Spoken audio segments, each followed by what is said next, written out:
Ini ang 819 DXUM News and Public Affairs. Sa Davao City, 819 DXUM.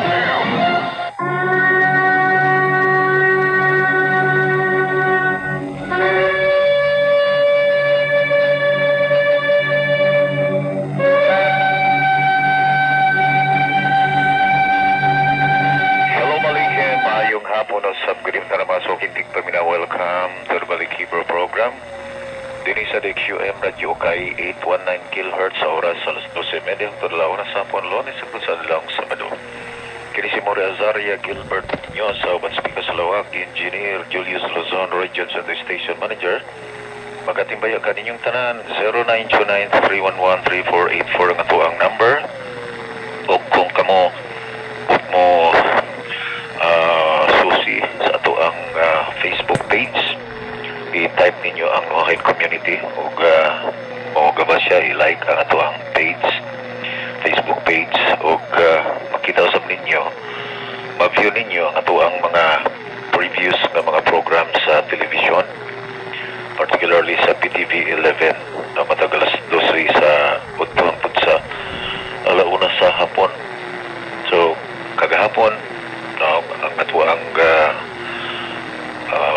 isigutan ay tungkol sa prohibition against idolatry. Tanawa ninyo tungkol kay Baruch Hashem, kagahapon pa lang nato na view o karon 2,000 plus na ang mga viewers o katong una almost 5,000 na po ang viewers katong unang program nato. So Baruch Hashem sa mga paminaw sa ito ang programa. So kaninyo nga put masayod may tungkol sa Laws for Humanity. I-view ninyo, paminawan ninyo ano man tungkol kay matinawan ta si Hashem. Wala nanugo nga magreliyon-reliyon ng mga tao. Gani kung imong basahon ng translation lang gani gikan sa Genesis to Malakay, di ka kita word nga religion, di ka kita anak. Og remember, mao ka na ang official scripture sa Israel, Genesis to Malakay. Og ang kanunay na ito makita, covenant. Covenant niya kay David, covenant niya kay Noah, covenant niya kay Abraham. Kaya kanunay na ito makita, covenant niya sa Israel. And you cannot find the term religion. So Hashem made a covenant to Noah after the flood. Mao ang ato ang parasya meaning si mana nga miagi, that is parasat Noah. And kabahin sa covenant mao ang pagpakita sa unang higayon according to the sages. Wala pa nang pakita ang malangaw or bangaw or rainbow sa Tagalog bahaghari. So kani adto tungod kay at that time thick daw ang clouds kapal siya, and after the flood i-appear ang rainbow for the very first time, which is a token of the covenant that he gave to Noah. And in Hebrews 8 verse, or Genesis 8 verse 12, ato makita na ang iyang covenant nga kay Noah is for eternity. Covenant for all living eternally or forever. So makita nato na ang covenant niya para kay Noah eternal o kini alang-alang sa tanang kaliwat niya. And that was the time before he gave the 10 words of the commandment. covenant. Iyang gisugo nga to kay Noah. In fact, karong alas 3 sa hapon, Bisrat Hashem, doon na kita taping. No, sa musunod pa dyan nga Domingo, tungkol kayang musunod nga Domingo, umana atong taping na atong Biyernes. Doon kita taping unya, ug ang ato ang tema unya, doon kabuok about the prohibition against blasphemy and prohibition against murder. Ang kini nga mga utang mo atong pagaisgutan sa atong taping unya. Wala pa ang Ten Commandments kung baga gihatag. Nga diin gi-highlight ang law third chapter, thou shalt not commit murder. Kini explicitly i-prohibit niya siya sa covenant niya kay Noah. In Genesis chapter 9 verse 6 nga i-forbid ang pag-uwis og dugo sa tao. And as we observe very carefully, ang duhag yun ka matang sa murder gi-highlight. Number 1 is suicide. He who sheds the blood of man, that is suicide. And in Hebrew, Shofek Dam Ha-Adam Ba-Adam. Ba-Adam is in the man, which is a pregnant, no? Pregnant nga babae na dunay inside nga tao, dunay fetus na sa sulod niya. That is abortion. So it is highlighted, kining duha kamatang sa murder, i-highlight sa covenant ni Noah. Wala pa ang Ten Commandments. Wala pa ng Ten Commandments. So, di na ito masabtan nga adunay established na nga halaka, ruling, alang-alang sa mga kaliwatan ni Noah before the giving of the Torah. So wala pa nagikahatag ang basahong linokot or in Hebrew maguna lokot sa event. Wala pa nagikahatag na nana siya explicit command sa iyang prohibition against suicide and against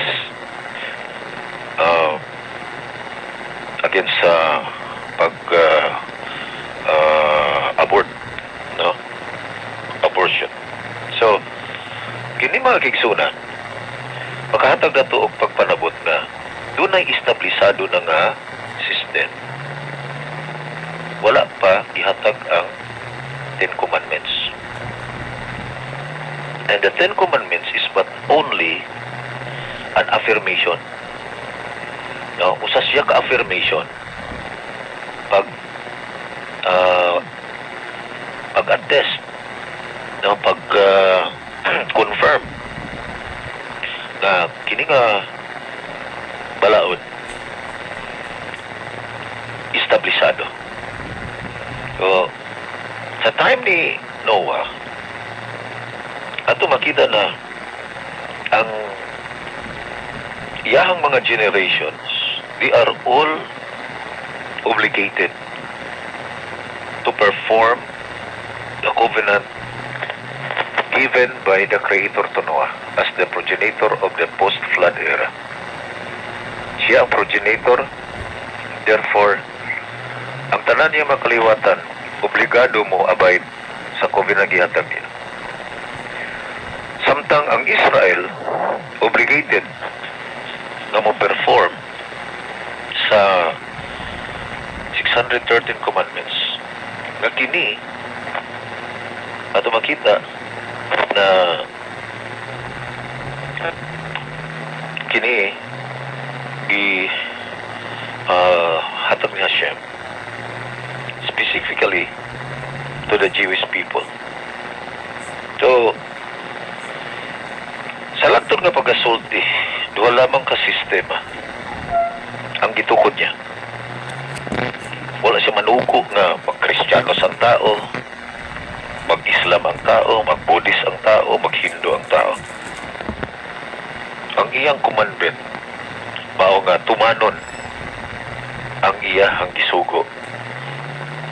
Ngadto kay Adan, ipasa kay Noah, for all humanity, o ngadto usab sa Israel. No? Ngadto sa Israel. Muna mga kaigsunan na atong hatagan og pagtagan kini nga sistema kay mauni ang gihatag niya sa tao. Pasbuna ko, duha ka sistema lang ang ipahaluna ni Hashem para sa tanang tao. Sistema nga gihatag niya gadto kay Adan, pasa kay Noah. Ug ang sistema nga gihatag niya sa nasod Israel. Kaya nung tanan, anong dili man pareha tanan? Kabalo mo, bisan sa Israel, dili man kayo sila pareha. Ang matago sa nato, doon na tayo porsyon. Kaya bisan mga Israelita manggani, dili sila parehas sa commandment nga iya sa Levites.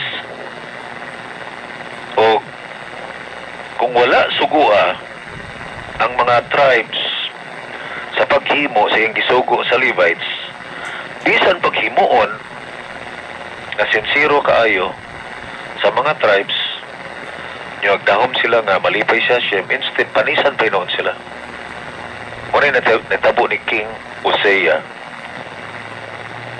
sa dihang naghalad siya og insenso. Kunya ipugnan siya sa mga priest kay bawal, kay dili siya kuhin, dili siya kaliwat ni Aaron, pero kay king siya, ni-insist siya. Siya na itabo. No. Miyaso ang temple, bilinog, o kunya gihampak ang iyang aktang o sangla. Hangtod nga namatay siya, wa siya maka-recover. Panisan siya. Ingon sa diana, kung si Hashem naghatag og specific commandment alang sa mga Jewish, dili angay ito nga kasilusan o kasinahan sa uban. O kung si Hashem naghatag po siya og 7 commandments sa tibuok humanity, although ang 7 it is only a category, and doon na siya mga subcommands. In the Talmud 30, apan sa mga latest mga acronym nga mga rabbis, 90 ka commandment. Kini mo igatag niya no para sa humanity. So kung mauni ang gisugo niya, ayag na lang mga kaigsunan na si Hashem, doon na siya ay specific na commandment sa tanang mga matang sa tao. Niya kay duharaman po yun ka kategorya, Jewish or Goyim nations or outside Israel. Most commonly gitawag sa mga Christians o Gentile. Actually sa Hebrew, outside Israel they are called Goyim, but Israel also is also called Goy. That is in Exodus 19 verse 6. Tiyuli mamlechet kohanim vigoy kadosh. But then lahi sila nga goy, kadosh sila nga goy. That means elevated sila highly and they are separated. Now, they are set apart. Dili sila parehas sa mga nations. Mao na nga doon na sila unique commandment nga gihatag ni Hashem. dili na to angay kasinahan. Tungod kay ang katuyuan ni Hashem, aron kita mahimong partners together with Israel of the Creator Himself. Ug mahimo tang co-guardians sa iyang creation to fix this world which is blended with good and evil. Aron ma-fix nato ni nga kalibutan. Aron ma-fix nato ni nga Pinoy-anan. Gusto ni Hashem na muindwell ang iyahang Shekinah kanato. Mainungdan nga ang temple shall be rebuilt and that temple will last forever. You can find it in the book of Ezekiel, chapter 37, verses 26 to 28. Na ang temple sa Messianic era pagatukuron o magbarug sa walay katapusan. This temple will last forever. Una mga kaigsunan na ang katuyuan siyang temple Vishakanti Bitukam, that I may dwell and I will dwell in your midst. Ang temple is a sign that the Creator Himself, Hashem, our Elohim, shall dwell in the midst of us once the temple is built. So ang katuyuan niya is to dwell in our midst. Igilalang niya ang kalibutan aron nga ipakita niya ang iyang goodness. Pakita niya ang iyang mga maayong buhat. Pakita niya ang iyang kindness. Nini nga kalibutan. O na nga, usa sa pag-fix nini nga kalibutan is showing kindness to others. Atong gikasgutan sa ngagi ang pag-fix sa kaugalingon nato from Teshuvah, Tefela, and then to Tzedakah. Ang atong kindness sa laing para sa laing tao, ang atong pagkamaluluyon, matinabangon, mangyatagon. Kini siya usa sa pag-fix nini nga kalibutan. Instead na kita mangaway, palayo lang. Instead na kita manilos. Instead na kita mo hate. Atong pakita ang kaluoy ang tao. Pakita na to ang ato ang kindness kanila. Ang ato ang pagkamaluluyon kanila. Karon man tungod kay ang matag usa ka nato doon na tayo specific na task. Doon na tayo specific na mission to accomplish here on earth that only you can do. Say for example, ikaw lang makahimo sa mabutang na imong mahimo para sa imuhang mama, papa, para sa imong igsuon, para sa imuhang mga anak.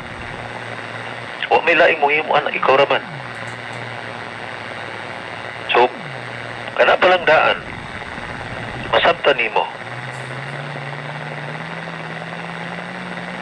Doon ay argument nga nung gihimo niya ang tao nga male and female. Sa pagkalalaki o pagkababae pa lang sa tao, doon ay katuyuan. Doon ay misyon. Ano nga naghimo siya lalaki, o naghimo po siyang babae. Mao na nga dili ta pwedeng muusab. Na dili pwede na itong i-change ang ato ang sexual identity. Ano man tungod kay kita ilalang ni Hashem, kunya kung lalaki ka, na siya'y tuyo. Na siya'y buti pahimo nga nung lalaki ka. O kung babae usab ka, na siya'y tuyo. Anong gihimo kaniyang babae? Anong gihimo kaniyang lalaki? Na siya'y tuyo. So dili ka pwede nga babae ka niya, mangandoy ka, mahimo kang lalaki, o ikaw po lalaki, mangandoy ka miyong babae. Instead, we need to accomplish the very purpose why, the very reason why He made us male and female. And then, as you act as a man or a woman, ikaw mahimong channel ni Hashem sa iyang kindness sa uban. Sa mga tao nga duol nimo, kay walay tao nga walay ginikanan, walay tao nga walay apuhan, walay tao nga walay relative, walay igsoon or paryente. O tungod di ana, doon na kay palibot nimo na nagatutok nimo, nagalantaw nimo, naga-expect og something gikan nimo. Kaya bisan unsa nato ka ubos nga tao, napoy tao gasalig nato, napoy mga tao katanaw nato or katutok nato, kadiin naghulat ug unsa po'y mahimo nato nila. Samtang ikaw pod napo kay gitutukan, kadiin napo kay expectation nga nasa himuon para nimo. O na nga ang matag usa nato itagaan ta og kagayunan para makahimo ta og merit ngadto sa uban, merit sa kahitasan. Kadiin ang reward ihatag ni Hashem sa ulam haba, because ulam haba is not a geographic location, but it is a state or a condition which is a result of the merit that we do on earth. Unsay imong gihimo aning kalibutan, unsay merit nimo ana, kini siya mao ang tagaan o may basihan sa paghatag og reward para sa ato ang ulam haba. Tungod kay ang ulam haba, it is always a result or a product of your performance in obedience to the mitzvah. Sa imong pagtuman sa iyang mitzvah, sa iyong pagtuman sa iyang command, ang ulam haba, resulta siya, bunga siya. Wala nga, kung kabalo pa lang ang tao, na ang ulam haba, resulta man di ay sa tuang pag-perform o obedience sa iyang Torah, kindness to others. Dapat maglumbaan ay ang tao og himo og kindness ngadto sa uban. Ano ni mga tao nga murag wala sila maayong term para sa uban, murag hater kaayo, kanunay nasuko, kanunay nangasaba, murag kalaban yata ng tao because they don't know the concept of reward and punishment. They don't know na doon ay reward o doon na po'y punishment. Magsige ka og Panghilabot anang laing tao. Doon na kay punishment. Magsika panghimo og dili maayo, doon na punishment. Pero kung maghimo og kindness kanto sa uban, doon na siya reward. So kabalo pa lang ang tao. Maglinom ba anay tao himo og kindness sa uban. Muna mingon si King David, I run to do your commandments. That is in Psalms 119. Mudagan ko. Ano lang perform sa iyong commandments. Dili ko magpaluya-luya. Kaya gusto na ko nga invest na ko ang ako ang energy for the sake of the ulam haba. Mainungdan nga Psalms 86 means, hear me, O Hashem, for I am poor and needy. Vaani oni ba ibyon. Ako pobre o walay nahot. Ngano man tungod kay ang iyahang mga bahandi, iyang gigasto, ipangpalit niya ang materialis para lang tukuron niya ang tempon. Di kayo wa man matukod siyang panahon. Si King Solomon mao ang nag-accomplish sa iyahang dako kaayong pangandoy. O siya nangandoy palasyo na tukuron niya. O siya nangandoy og dako kayong balay. O siya nangandoy mansyon. Ang pangandoy niya nga matukod niya ang temple. Ma-invest niya ang iyahang mga bahandi tungod og alang sa temple. And as mentioned in Psalms 27, nangandoy siya nga mupuyo siya sa presensya ni Hashem. O siya nangandoy nga mupuyo siya sa gwapo king balay. O siya mangandoy mangpuyo siya sa nindot king palasyo. Ano man tungod kay si King David, nakasabot siya sa purpose sa iyang existence. Siya mao ang nagpadayon sa misyon ni Adam nga diin 3 ka oras lang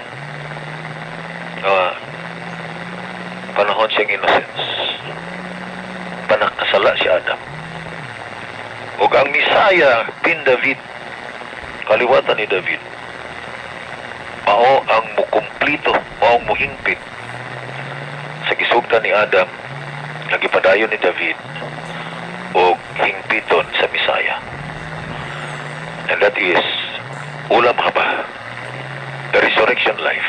Mga kaigsunan, panahon na ipunting nato atong atensyon sa ulam haba, ipunting nato atong atensyon sa world to come, eternity,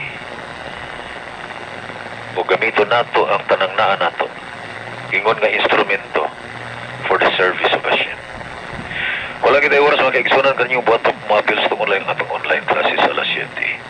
Sa kalan sa itong partners, Pikas Lawak, Engineer Julius Luzon, Region Santo Station Manager, kini si Mori Azaria Gilbert Minyosa, Maging Tanan Shalom Aleichem.